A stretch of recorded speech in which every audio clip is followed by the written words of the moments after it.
বাবারা আমার গোশত বাগার আব্বা দোয়া করলেন, আল্লাহ দোয়া এমন ভাবে কবুল করে নিয়েছে। ওই রাতের বেলা রাহমাতাল লিল আলামিন এসে খবর দিচ্ছেন, ইয়া আবা সালেহ আতাকাল্লাহু ইবনান সালেহান ওয়া হুয়া ওয়ালাদি ওয়া মাহবুবি ওয়া মাহবুবুল্লাহ ওয়া সায়াকুনু লাহু শানুন ফিল আউলিয়াই ওয়াল আকতাবি কাশানি বাইনাল আমবিয়াই ওয়ার রাসূলি। ওই আবু সালেহ আল্লাহর দরবারে দোয়া করেছিলেন নেককার সন্তানের জন্য। আমি রাসূল এসেছি তোমাকে খবর দিতে যে আল্লাহ তুমি আবু সালেহর নসল দিয়ে একজন নেককার সালেহ সন্তানকে পাঠাবে। জোরে বলেন সুবহানাল্লাহ। আল্লাহ তোমার নসল দিয়ে নেককার সন্তানকে পাঠাবে। ও আবু সালেহ শোনো, ওই সন্তান আমি নবীর আওলাদ, ওয়া হুয়া বালাদি, সে আমি নবীর আওলাদ, ওয়া মাহবুবি, আর আমি নবীর বড় পছন্দের হবে তোমার সন্তান, ওয়া মাহবুবুল্লাহ, আমার আল্লাহর পছন্দের হবে। শুধু তা আমি তার শান। আমি রাসূল বলছি ওয়াসায়াকুনু লাহু শানুন ফিল আউলিয়াই ওয়াল আকতাবি কাশানি বাইনাল আমবিয়াই ওয়ার রাসূল। নবী রাসূলদের মাঝে আমি রাসূল যেমন সেরা, ওলিয়ার গস কুতুবদের মাঝে তোমার সন্তান আব্দুল কাদের হবে সবার সেরা।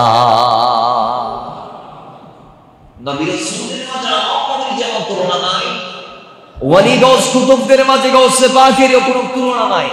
সুবহানাল্লাহ পড়বেন না? এখন তো গৌসে পাক বললে এক দলের মাথা খারাপ হয়ে যায়।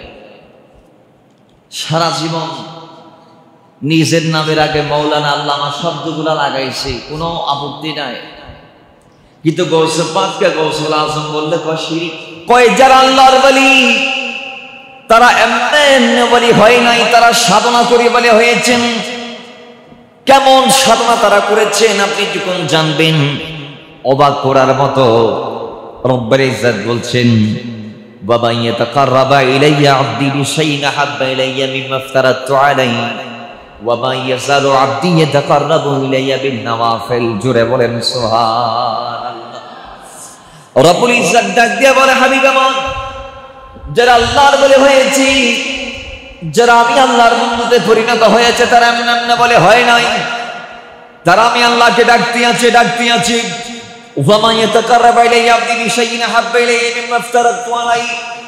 আমি আল্লাহ যত বান্দা হিসেবে বান্দার উপরে যত ফরজ আমি নির্ধারণ করেছি, আল্লাহর বলি যারা আছে তারা জীবনে কোনোদিন ফরজকে ছাড়ে নাই। ফরজ তো ছাড়ে নাই, ফরজের পরে সুন্নত ছাড়ে নাই, নফল ছাড়ে নাই, মুস্তাহাব ছাড়ে নাই। কয় তারা যেগুলা মানুষ আদায় করে না সেগুলা নফল। আল্লাহর ওলিরা কেমন করেছে? আল্লাহ বলে, ওয়া মা ইয়াযালু আবদি ইয়াতাকাররাবু ইলাইয়া বিন নওয়াফিল। আমার ওই যারা বন্ধু হয়েছে জমিন থেকে, যারা আমি আল্লাহর প্রেমিক হয়েছে, ওই প্রেমিকেরা ফরজের পাশাপাশি এমন ভাবে নফল নামাজ পড়ে। আমি আল্লাহ কেমন ভাবে ডাকে, সকালবেলা বান্দা আমার জন্য, জোহর বেলা বান্দা আমার জন্য, আসর মাগরিবের সাথে বান্দা আমাকে ডাকে, রাত বান্দা আমার জন্য কোরবান করি। এইভাবে বান্দা যখন তার দিন রাত 24 ঘন্টা বান্দা যখন আমার জন্য কোরবান দিয়ে দেই, আমি আল্লাহর সহ্য করতে পারি না। আমি কি করি জানেননি হাবিব? শুনেন, হাত্তা হিব্বাহু, আমি আমার বান্দার এই কাজগুলা দেখার কারণে এক পর্যায়ে আমি আমার বান্দাকে বান্দা থেকে বন্ধু বানিয়ে নেই। জোরে বলেন সুবহানাল্লাহ। এক পর্যায়ে বান্দা বান্দার থেকে বন্ধু হয়ে যায়, আল্লাহ বন্ধু হয়ে যায়। বাবার আমার ওই সময় তাদের লাভ কি? আল্লাহ বলে, এবার আমি যখন তাদেরকে বান্দা থেকে বন্ধুতে আপডেট করি, আমি আল্লাহ যখন আমার বান্দাদেরকে বান্দা থেকে বন্ধু বানাই, ওই সময়ে ফাইদা আহবাবতুহু, আমার বান্দাকে আমি বন্ধু বানার কারণে ফাকুনতু সামাহুল্লাযী ইয়াসমাউ বিহি, আমার বন্ধুর কান আমি আল্লাহর কুদরতি কান হয়ে যাই। ও আবসারাহুল্লাযী ইউবসিরু বিহি, আমার বন্ধুর চোখ আমি আল্লাহর কুদরতি চোখ হয়ে যাই। ওয়ায়াদাহুল্লাতী ইয়াবতিশু বিহা, আমার বান্দার হাত আমি আল্লাহর কুদরতি হাত মোবারক হয়ে যাই। ওয়াজিলাহুল্লাতী ইয়ামশি বিহা, আমার বান্দার কদম আমি আল্লাহর কুদরতি কদম হয়ে যাই। ওই সময় আমার বান্দা জমিনের চিকদার ওই তার হুজরার মধ্যে বসে যখন আমি আল্লাহকে ডাক দেই, আমি আল্লাহর কাছে যখন আমার বান্দা চাই, ওয়ালা ইনসাদানি লাউতিয়ান্না, আমার বান্দা আমার কাছে যেটা চাই আমি আল্লাহ আমার বান্দাকে সেটা দিয়ে ধন্য করে দিয়ে। জোরে বলেন সুবহানাল্লাহ। তাহলে আমরা আল্লাহর ওলিদের দরবারে এমনি যাই না, এদের কাছে গেলে আল্লাহর কাছে যা চাইবেন তা পাওয়া যাবে। সুবহানাল্লাহ পড়বেন না? এজন্যই ওলি আল্লাহদের ভিতরে যিনি সম্পদ 93 গৌসে পাক আব্দুল কাদের জিলানী, কথা আমার নয়, এই কথা বলেছেন খোদা আল্লাহর হাবিব সাল্লাল্লাহু আলাইহি ওয়াসাল্লাম। গৌসে পাক কেমন মায়ের পেট থেকে এসেছেন আপনারা সবাই জানেন, যাকে দুনিয়ার কোনো বেগানা পুরুষ দেখে নাই। কথা ঠিক কি না বলো? আজকে আমাদের দেশে আমরা যারা ধনাঢ্য পরিবারের সন্তান, আমরা দেখি আমাদের ঘরের মধ্যে চাকর বাকর নৌকর ইত্যাদি ইত্যাদি আছে, কাজ করার জন্য বিভিন্ন ছেলে আছে। কিন্তু গৌসে পাকের নানাজান হযরত আব্দুল্লাহ সাবাই আলাইহির রহমাত ঘরের মধ্যে যিনি ছিলেন তার নাম ছিল খাজা আবু সালেহ মুসা জাহাঙ্গীর রহমাতুল্লাহ আলাইহি, যিনি গৌসে পাকের আপন পিতা। তিনি 12 বছর ছিলেন সৈয়দ আব্দুল্লাহ সাবাইয়ের ঘরে। যদিও ডিল হয়েছে বাগানে পানি দিতে হবে, একটা আপেল দিয়েছে বিনিময় স্বরূপ 12 বছর বাগানে পানি দিতে হবে তাকে। যদিও এটাই ছিল ডিল, কিন্তু পরোক্ষভাবে এটা ছিল অন্য ধরনের ডিল। সুবহানাল্লাহ জোরে বলেন। যদি প্রত্যক্ষ কথা ছিল একটা আপেল খেয়েছ বিদায়, তাও নদীর পানির স্রোতের সাথে ভেসে আসা আপেল। সুবহানাল্লাহ বলবেন। খাজা আবু সালেহ মুসা জঙ্গি সিয়াম পালন করছে নদীর ধারে, আসরের পর মাগরিব ইফতারের টাইম। এখন খাওয়ার জন্য কিছু না পেয়ে নদীর পানির সাথে একটা আপেল ভেসে আসলো, নদী পানির সাথে স্রোতের সাথে। এই ফলগুলা খাওয়া কিন্তু জায়েজ। আপনি দেখবেন গত সপ্তাহে পুরো সপ্তাহ জুড়ে বিভিন্ন দেশ থেকে আমাদের দেশে কাঠের বড় বড় গুড়ি বেশি বেশি আসছে।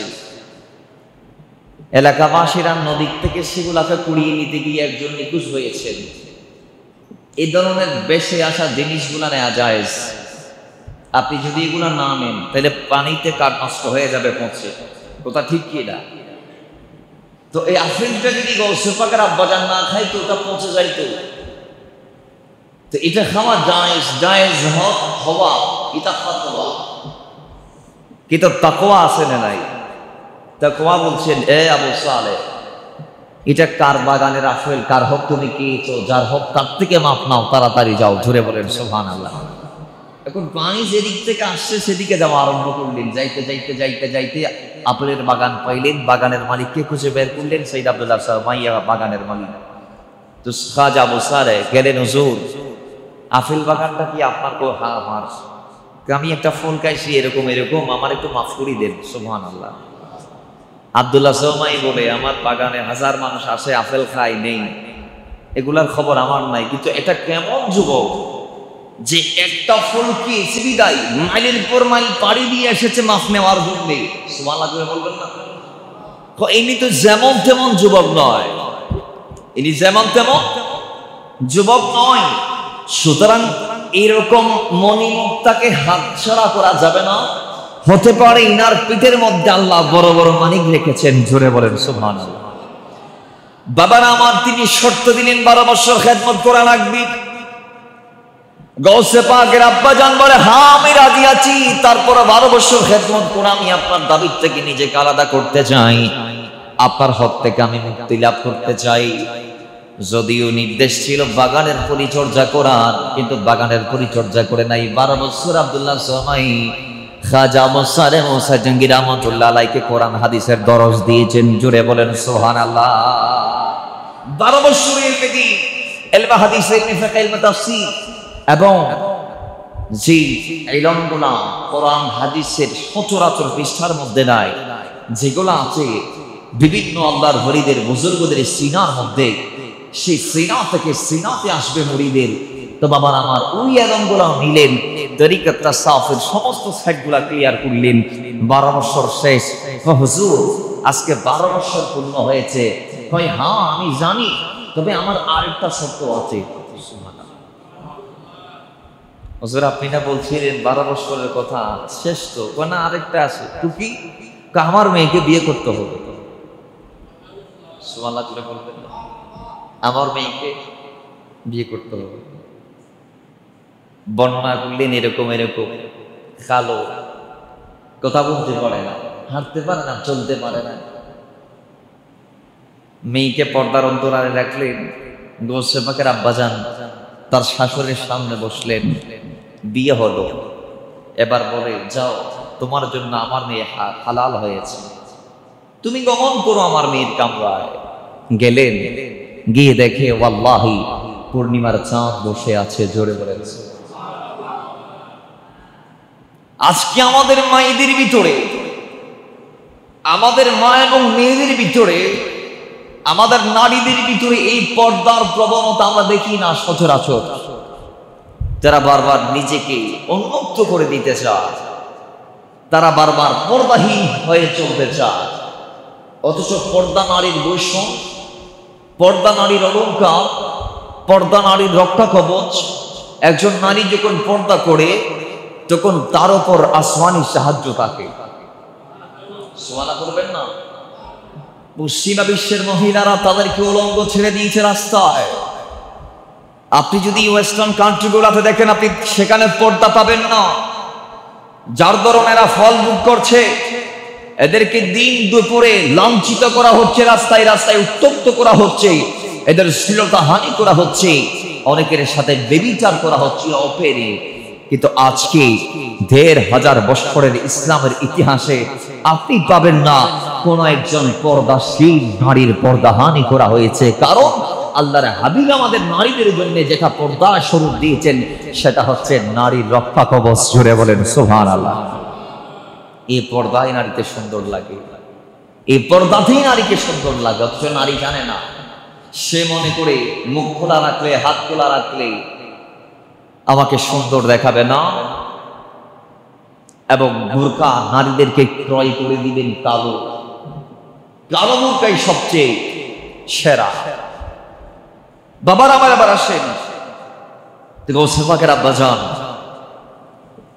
তিনি যখন তার স্ত্রীর হুজরার মধ্যে প্রবেশ করলেন, হঠাৎ তিনি বের হয়ে গেলেন। হুজুর আপনি কি আবারও আমাকে পরীক্ষা করছেন? কেন? আপনি যেভাবে বর্ণনা দিয়েছেন সেভাবে তো সেখানে আমি কাউকে পাই নাই। আপনি যা বলেছেন সবগুলার বিপরীত একজন মহিলাকে আমি পেয়েছি। হুজুর যার চেহারা পূর্ণিমার চাঁদের মতো সুন্দর, যার পুরো দেহে পুরো অর্গানের অবয়বের বর্ণনা দেওয়া আমার পক্ষে সম্ভব নয়। আমার মনে হচ্ছে আল্লাহর জান্নাত থেকে আপনার ঘরে হুরের আগমন হয়েছে। জোরে বলে কয়েক অনেক লম্বা। আমার মেয়ে কোনোদিন পর পুরুষের সাথে কথা বলে নাই বিদায় আমি বলেছি আমার মেয়ে কথা বলতে পারে না। মেয়ে কোনোদিন বাইরে যাই নাই বিদায় আমি বলেছি আমার মেয়ে হাঁটতে পারে না। আমার মেয়েকে চাঁদ সরস পর্যন্ত দেখে নাই বিদায় আমি বলেছি আমার মেয়ে কালো সবসময় ঘরের ভিতরে ছিল বালেগা হওয়ার পর থেকে। হয় ঠিক আছে, এটাই তোমার স্ত্রী, তুমি যাও। সেই মায়ের, সেই রত্নাগর বা মায়ের নসল থেকে আল্লাহ গৌসে আজমকে পাঠিয়েছে।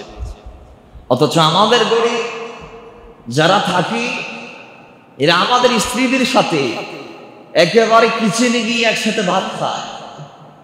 কথা ঠিক কি না? বিভিন্ন কাজের জন্য আমরা ছেলে রাখি না, এরা আমাদের বিবিদের সাথে কথা বলে একসাথে বসে টেবিলে কি খায়। ইসলামে এটা জায়েজ নাই, ইসলামে এটা জায়েজ নাই। পর্দা নারী রক্ষা কবচ। আল্লাহর হাবিব নিজের স্ত্রীদেরকে একজন অন্ধ সাহাবী থেকেও পর্দা করতে বলেছেন। সুবহানাল্লাহ করবেন না? যে নারী যত বেশি পর্দানশীল হয়ে চলাফেরা করবে সেই নারীর জীবনটাকে আল্লাহ তত বেশি দামি বানাবে। এবং নারী সুশীলতার নাম দিয়ে, স্বাধীনতার নাম দিয়ে যত দিন ইসলাম থেকে খারেজ হবে, পর্দাকে ছেড়ে দিবে, সেই নারী তত বেশি শয়তানের আখড়ার ভিতরে প্রবেশ করবে এবং সে দিনহীন হয়ে যাবে। এজন্যই আল্লাহ আমাদের নারীদেরকে নিজের সেফটির জন্য হলেও পর্দাবান হওয়া, পর্দাশীল হওয়া, পর্দানশীল হওয়া তৌফিক দান করুন, আমিন পড়েন। এখন গোসল পাক আল্লাহ যখন পাঠাচ্ছেন মায়ের বয়স 60 বছর, কথা বলেন কত বছর? আমরা জানি ওই সময় মারা গর্ভধারণ করতে পারে না, ক্ষমতা রাখে না। গোসল পাকের আব্বাজান সৈয়দ আব্দুল্লাহ সামাই স্ত্রীর বয়স 60 বছর, স্ত্রীকে নিয়ে বসে আছেন, মোনাজাত তাহাজ্জুদের পর করতেছেন, আল্লাহ রব্বি হাবলি মিনাস সালিহিন, একজন নেককার সন্তান আল্লাহ তুমি আমাদের নসল দিয়ে দান করলেন। সুবহানাল্লাহ।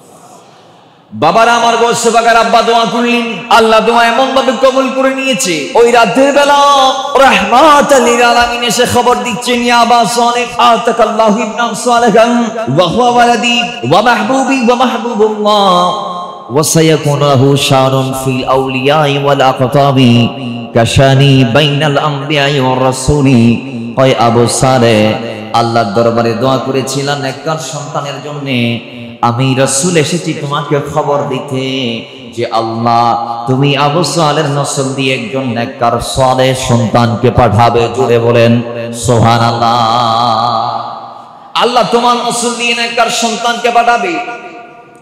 ও আবু সালেহ শোনো, ওই সন্তান আমি নবীর আওলাদ, ওয়া হুয়া বালাদি, সে আমি নবীর আওলাদ, ওয়া মাহবুবি, আর আমি নবীর বড় পছন্দের হবে তোমার সন্তান, ওয়া মাহবুবুল্লাহ, আমার আল্লাহর পছন্দের হবে। শুধু তা নয় তার শান। আমি রাসূল বলছি ওয়াসায়াকুনু লাহু শানুন ফিল আউলিয়াই ওয়াল আকতাবি কাশানি বাইনাল আমবিয়াই ওয়ার রাসূল। নবী রাসূলদের মাঝে আমি রাসূল যেমন সেরা, ওলিয়ার গাউস কুতুবদের মাঝে তোমার সন্তান আব্দুল কাদের হবে সবার সেরা। নবী রাসূলদের মাঝে আমাদের যেমন তুলনা নাই, ওলি গাউস কুতুবদের মাঝে গাউসে পাকের কোনো তুলনা নাই। সুবহানাল্লাহ পড়বেন না? এখন তো গাউসে পাক বললে এক দলের মাথা খারাপ হয়ে যায়। সারা জীবন নিজের নামের আগে মাওলানা আল্লামা শব্দগুলা লাগাইছে, কোনো আপত্তি নাই, কিন্তু গাউসে পাককে গাউসুল আজম বললে কয় শিরক। কি বলে? বলেন কি বলে? শিরক। কেন? গাউসুল আজম মানে মহান সাহায্যকারী, এটা তো আল্লাহ। আমি বলবো ঠিক আছে, তবে আল্লাহ পাকের ইসমে জাত একটি, আল্লাহ ইসমে সিফাত হাজার হাজার শত শত। আল্লাহ পাকের ইসমে সিফাতের মধ্যে গাউসুল আজম শব্দটি, জোরে বলেন গাউসুল আজম শব্দটি নাই। অথচ সেই বক্তা যে গাউসে পাককে গাউসে পাক বলা যাবে না বলছেন, সেই নামের আগে আল্লাহ মাওলানা এগুলো সব লাগায়, এগুলো সব আল্লাহর নাম। আল্লাহ এটা কার নাম? এটা আল্লাহ কোরআনে নিজের ইসলামে ব্যবহার করেছে। আল্লাহুল গায়ুব, গায়েবের যত খাজিনা সব আল্লাহর কাছে। আল্লাহ বলেছেন মাওলানা, আল্লাহর নাম, আনতা মাওলানা ফানসুরনা আলাল কওমিল কাফিরিন। মাওলানা কার নাম? তো আওয়াজ দিয়ে বলেন মাওলানা কার নাম? অথচ সেই বক্তা এগুলা নিয়ে নিয়েছে। আমরা নিজেদের নাম, আল্লাহর অসংখ্য সিফাতি নাম আমাদের নামের সাথে আছে, আছে না নাই? যেমন আব্দুল্লাহ, আল্লাহর জাতি নাম থেকে আমরা আল্লাহটা নিলাম, আগে একটা আব লাগাই দিলাম, মানে আল্লাহ আব বান্দা। সুবহানাল্লাহ জোরে বলে। আব্দুল কাহার, আব্দুল সাত্তার, আব্দুল ফাত্তাহ, আব্দুর রাজ্জাক, আমরা যেগুলা লাগাই এখানে পরের অংশ রাজ্জাক, ফাত্তাহ, সাত্তার, রহমান, রাহিম, আব্দু আগে লাগাইতে হবে আর কি, আব শব্দটি। কিন্তু পরের যেগুলো সব আল্লাহ আমরা লাগাই কি লাগাই না। কিন্তু গাউসে পাকের অসংখ্য যে অগণিত লকব আছে, তার মধ্যে সর্বশ্রেষ্ঠ যেটা গাউসুল আজম লকব, আমরা বলি তারা বলে বলা যাবে না, দলিল দেই সাহায্যকারী প্রধান আল্লাহ, কিন্তু আল্লাহর ইসমে জাত ও সিফতের কোন একটাতেই গাউসুল আজম শব্দটি নাই। থাকবে কোত্থেকে? আরে গাউসুল আজম শব্দটি হচ্ছে এটা বেলায়েতের একটি পথ। জোরে বলেন সুবহানাল্লাহ।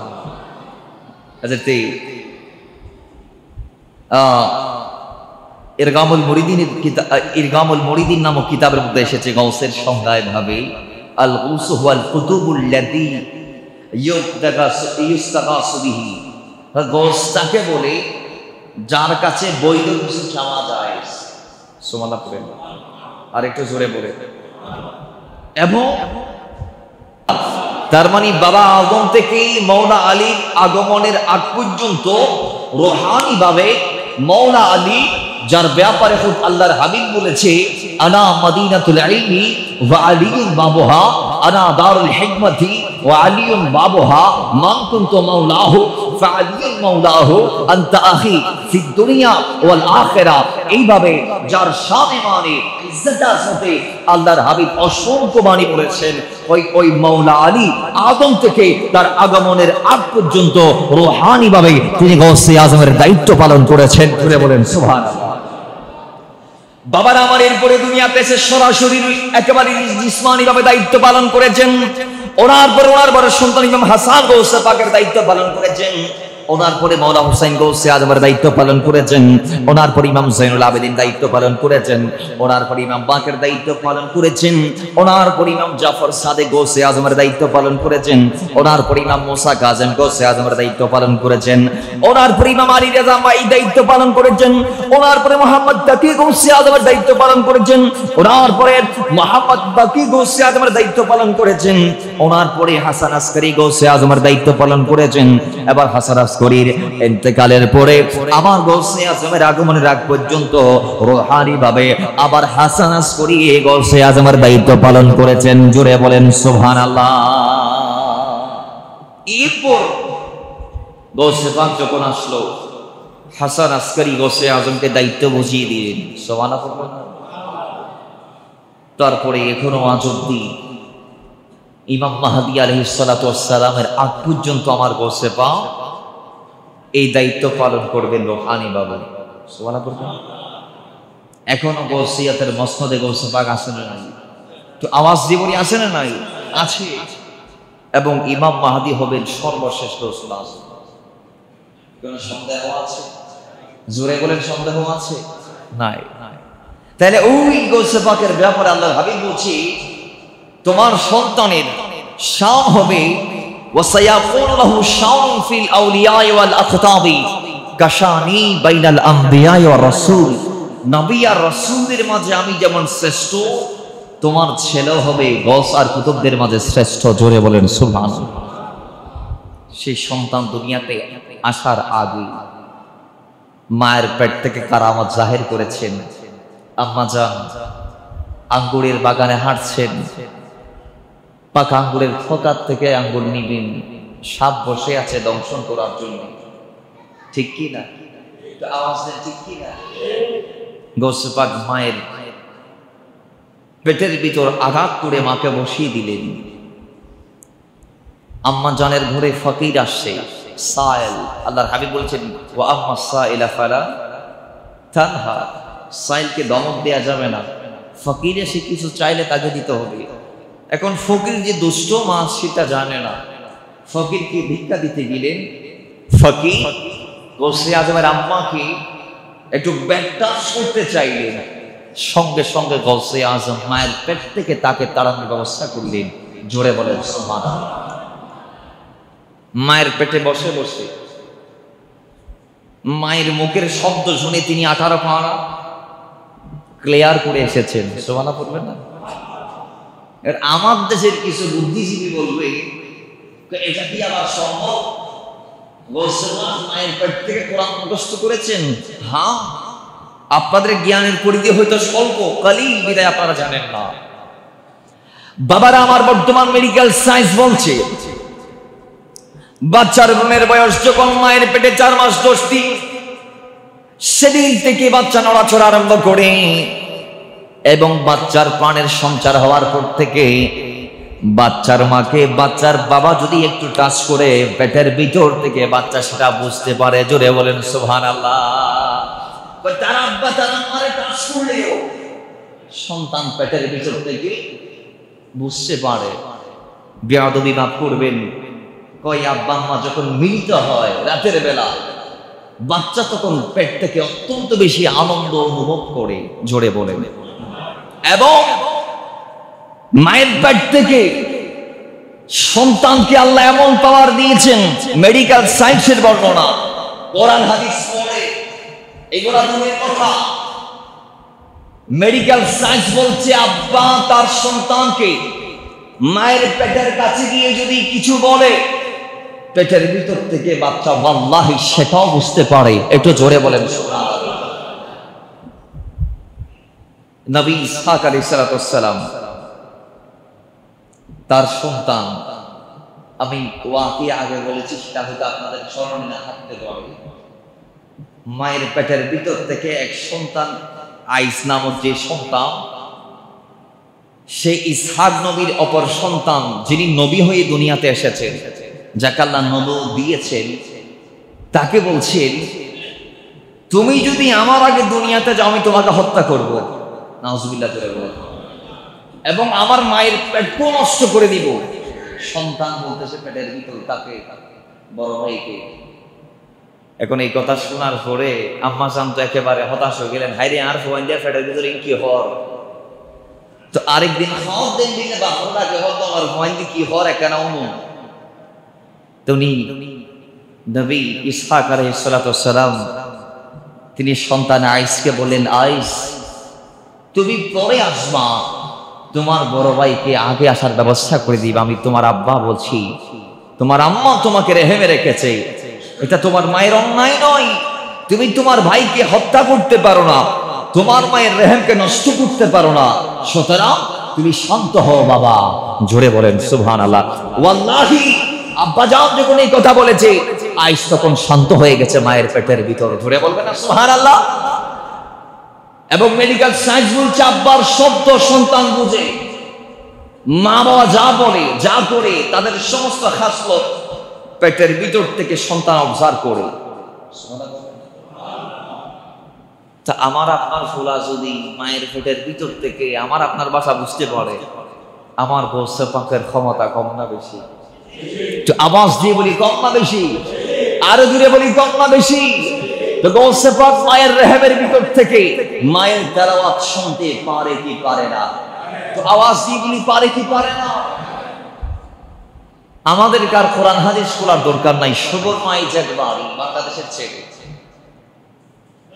তিনি থাকেন যুক্তরাজ্যে কিংবা যুক্তরাষ্ট্রে, তাকে পুরো পৃথিবীর হার্ভার্ড থেকে শুরু করে, অক্সফোর্ড থেকে শুরু করে, চেন্নাই থেকে শুরু করে অসংখ্য পৃথিবীর বিশ্ববিদ্যালয়গুলা তাকে লিটল প্রফেসরের খেতাব দিয়ে দিয়েছে।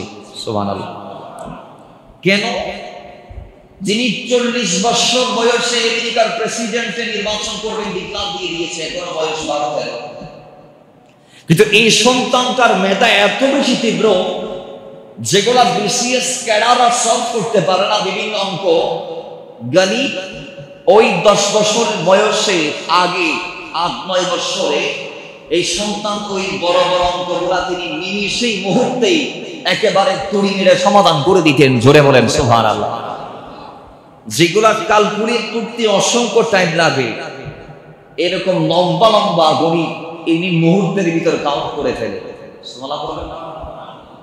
দুনিয়ার সুবর্ণাই যে বাড়ি একজন বেদিনের বাচ্চা, যদিও বাংলাদেশি বংশোদ্ভূত কিন্তু মুসলমান নয়, তার আব্বা মা সেই সুবর্ণ যদি এত পাওয়ার তাকে বলেন, যিনি বেলায়েতের সুলতান হয়ে সম্রাট হয়ে, যিনি আমাদের কিসমতকে মুকদ্দরকে পরিবর্তন করতে গোটা দুনিয়া 40 লক্ষ বেদিনকে যিনি দিনের দাওয়াত দিয়ে সাচ্চা পথ দেখিয়েছে ইসলামের, সেই মহান জাতে পাকের ক্ষমতা কম না বেশি?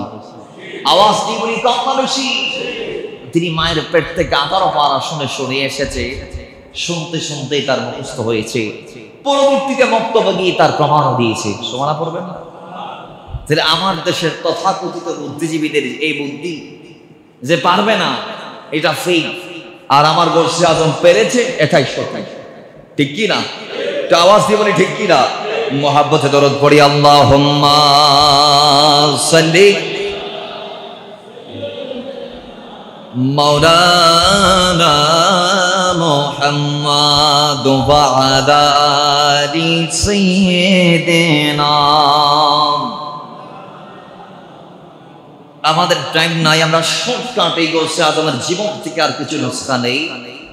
হয় গৌসে পাক আবার ছোট্ট সন্তান বড় হতে লাগলেন আস্তে আস্তে।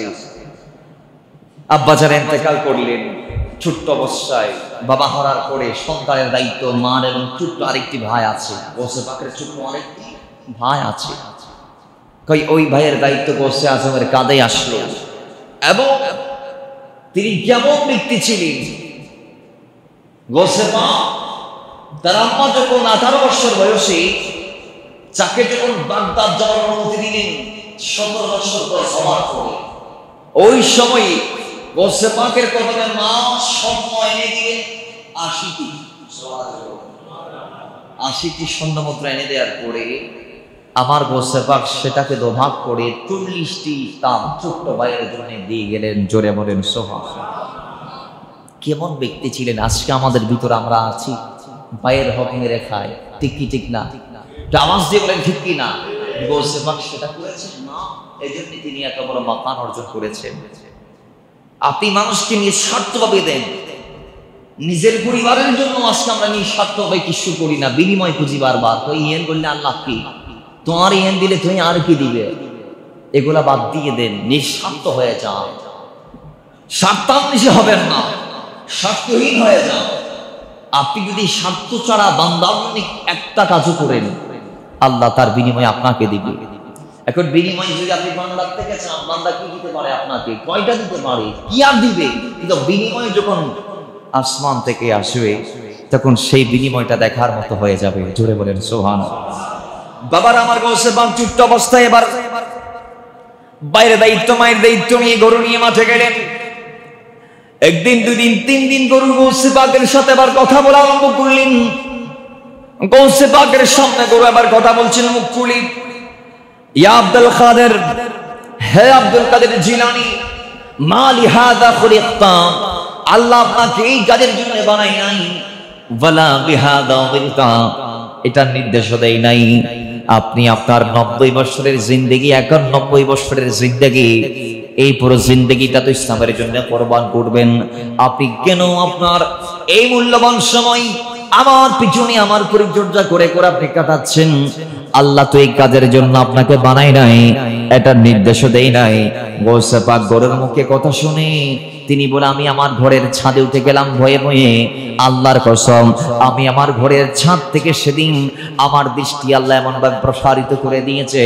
আল্লাহ বলে, ওবাসারাহুল্লাযী ইউবসির বিহি, আমি আল্লাহর যারা বন্ধু হবে তারা আমার চোখ দিয়ে দুনিয়া দেখবে।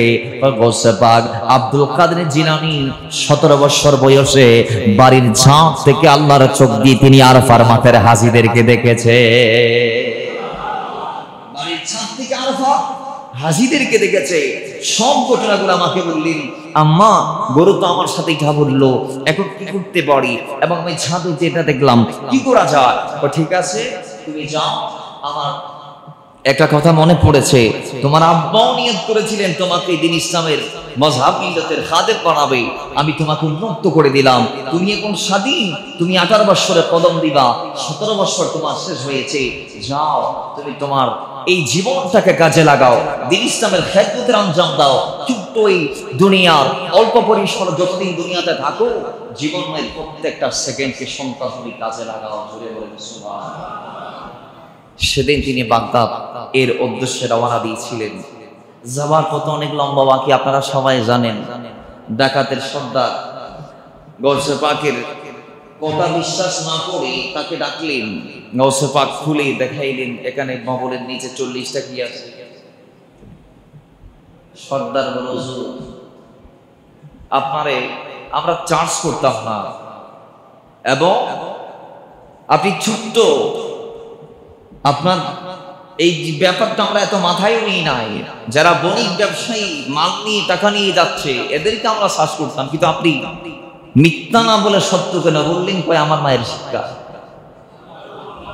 তার শিক্ষা তারা সেদিন বুঝতে পেরেছে নিজেদের ভুল। গৌসে পাক আব্দুল কাদের জিলানী মায়ের শিক্ষা বলে নাই, অথচ আমরা মওলার শিক্ষা বলে গেছি। আমরা যেগুলো বান্দার হক হিসেবে আমরা খাবো, খানে কাবার উঠানে তাওয়াফ করতে করতে মাথা মারতে মারতে মাথা দুই ভাগ করলে আল্লাহ সেগুলো আমাদেরকে মাপ দিবে না। কারণ হাক্কুল্লাহর হাক্কুল ইবাদ, তাফাত আছে। আল্লাহর হক নামাজ, রোজা, হজ, যাকাত এগুলো আপনি আদায় না করলে আল্লাহ থেকে মাফ নিতে পারবেন রোনাজারি, তওবা, ইস্তিগফারের মাধ্যমে। কিন্তু বান্দারা হককে তওবা করলে আল্লাহ তওবা কবুল করবে না। কারণ হক দিয়েছেন যা, মাফ দিতে হবে তার থেকে। তিনি মাফ করলে আল্লাহ চাইলে আপনাকে মাফ করে দিতে পারে। এটা জোরে বলেন না সুবহানাল্লাহ। তারা বলে আমরা এইরকম হক কাচ্ছি মানুষের, হুজুর আপনার হাতে আমরা তওবা করতে চাই। তওবা করে 60 জনেই বড় বড় আল্লাহর ওলি হয়েছে। পরবর্তীতে সেই 60 জন আল্লাহর ওলি হয়েছে। তিনি কেমন ছিলেন? কয় তিনি এমন একজন ব্যক্তি যার কদমে গেলে চোখ কুতুব হয়ে যায়। সুবহানাল্লাহ পড়বেন। নিঃসন্তান, যার কোনো ছেলে নাই, এরকম মা ছেলের দিশে পায়। 7 জন মেয়ের বাবা তাদের মেয়েদেরকে ছেলে হিসেবে পায়। এবং তিনি ওই বয়সে আব্দুল কাদের জিলানী, যার দরবারে যে নিয়তে গিয়েছে সেটা পেয়েছে। আজও ওই গৌসে আজমের দরবারে যারা যাবে, তারা যে নিয়তে যাবে আল্লাহ তাদেরকে সেটা দিবে। আর যাদের যাওয়ার ক্ষমতা নাই তারা একটু দুনিয়ার থেকে বলবে বিভিন্ন মুশকিলে পড়ে। গৌসে আজম বলছে বাগদাদে আসার দরকার নাই, গোরের ভিতর থেকে আল্লাহ আব্দুল কাদের জিলানীর সাদকায় তুমি আমাকে এটা দাও। যে বলবে আল্লাহ তাকে সেটা দিয়ে দিবে। জোরে বলেন সুবহানাল্লাহ। তো মুশকিলে পড়ে যদি আমার নাম ধরে কেউ ডাক দেয়, মান নাদানি বিইসমি ফি কুরবাতিন কুশিফাত ওয়া মান ইস্তাগাসা বি ফি শিদ্দাতিন ফরিজাত ওয়া মান তাওয়াসসালা বি ফি হাজাতিন কুদিয়াত। আমার নাম ধরে কেউ যদি হাজতকে রওয়া করতে চায়, মুশকিলকে আসান করতে চায়, এবং কেউ যদি ইনস্ট্যান্ট কিছু আল্লাহর দরবারে চাইতে চায়, আমি আব্দুল কাদেরের নামটাকে ওসিলা বানালে যথেষ্ট হয়ে যাবে। কিন্তু আজকের সমাজে বসে পাখের এই ভীষণার ভীষণকে আমরা বাস্তবায়ন করতে পারি না। জীবনে তিনি মানুষের গীবত করে নাই, পরনিন্দা করে নাই, হক নষ্ট করে নাই। তার জীবনটা তিনি এমন ভাবে চালিয়েছেন যে বিধর্মীরাও তার শিষ্টাচার দেখে দ্বীনের পথে চলে আসছে। সুবহানাল্লাহ করবেন না? তাকে আল্লাহ কেমন পাওয়ার দিয়েছেন। প্রত্যেক সপ্তাহে তিনি নতুন নতুন ড্রেস পরিধান করতেন, পুরাতন গুলা মানুষদেরকে সাদকা করতেন। নতুন জুমা, নতুন জুতা, নতুন জামা তার গায়ে পরনে থাকতেন। বাবার আমার কেমন রাত ছিলেন, যার দরবারে রাজা বাদশারা মণিমুক্তা নিয়ে দাঁড়িয়ে থাকতো, কিন্তু তিনি নিতেন না। তিনি সম্পদ দেখলেই বুঝতে পারতেন এটা কিসের, হালালের টাকায় না হারামের টাকায়। কিন্তু আজকের সমাজ আমরা দেখি অনেক আল্লাহর বলি যে যা দিচ্ছে সব কবুল করে নেই, কোনো বাধা বিপত্তি নাই, কোনো বাধা বিপত্তি। কেমন ছিল বলছে বা যাকে আল্লাহ এমন এমন পাওয়ার দিয়েছেন যে আব্দুল কাদের জিলানী তার জীবন নিয়ে আমি রিসার্চ করে যা দেখলাম, যদিও তিনি 40 বছর দ্বীন ইসলামের পক্ষে কথা বলেছেন, 25 বছর মুজাহাদা করেছেন, 7 বছর বাগদাদের বিভিন্ন জায়গায় প্রজাগায় ইলমে দ্বীনকে হাসিল করেছেন 9 বছর, এবং 17 বছর যদিও তিনি তার জন্মস্থান জিলান কিংবা গিলানে ছিলেন, এই 91 বছর বয়সের লাস্ট 40 বছরকে নিয়ে আমি যখন বসলাম, আমি দেখলাম বলসবাগ যখন আল্লাহর হাবিবের অনুমতি ক্রমে কথা বলা আরম্ভ করেছে, তো তার কথার মধ্যে এতটা তাসির ছিল যে আব্দুল কাদের জিলানীর কথা যে শুনেছে সেই নিজেকে পরিবর্তন করে ফেলেছে। প্রথমে মানুষ কত কম, 500 ছাড়িয়ে পরবর্তীতে সংখ্যা গিয়ে দাঁড়ালো 70,000। 70,000 কয় হাজার? একটু আওয়াজ দেন, কয় হাজার? 70,000। গৌসে আজমের এই দাওয়াতের একটা সিস্টেম ছিল। গৌসে আজম সেই সময় কথা বলতো খালি গলায়, মুখে মুখে।